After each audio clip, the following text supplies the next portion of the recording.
Howdy, cowpokes. Spinal Sheriff here with another spinal snippet. Today, we're looking at the autonomic nervous system. Never heard of it. Anyway, apparently, it's split into three parts: the sympathetic, the parasympathetic, and the enteric system. Yeah, fancy that. And it works away in the background without us knowing about it.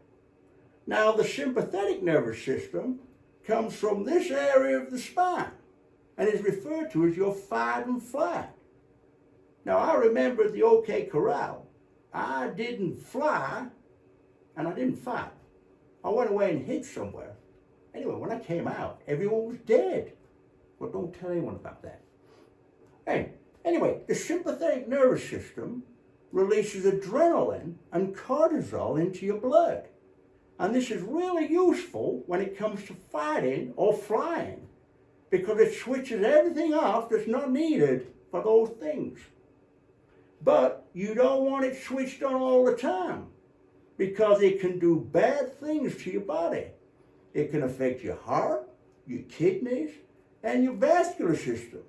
And it's a one-way ticket to boot hell if that's switched on all the time.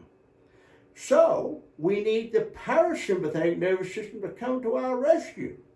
Now, the parasympathetic nervous system comes from the cranium and the sacrum. And 70% of it comes from the vagus nerve. Now, I've lost my nerve in Las Vegas many a time. My little joke. Anyway, it's spelled differently. But the vagus nerve is responsible for a lot of parasympathetic activity. And heart rate variability, which is the difference between the time between two beats. If it's high, it means you're healthy. And if it's low, it means you're unhealthy. So it's important to get good heart rate variability.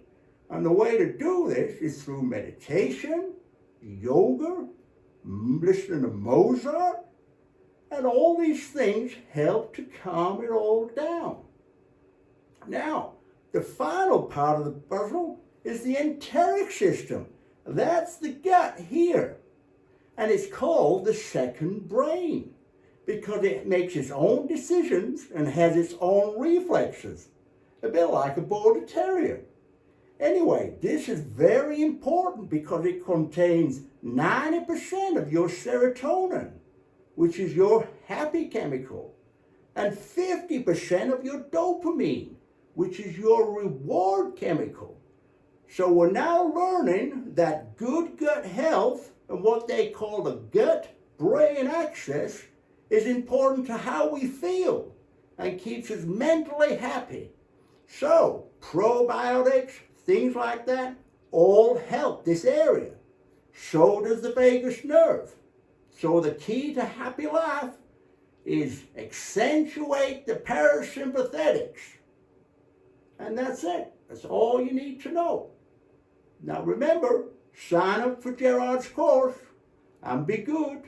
Don't go rustling anyone's cattle.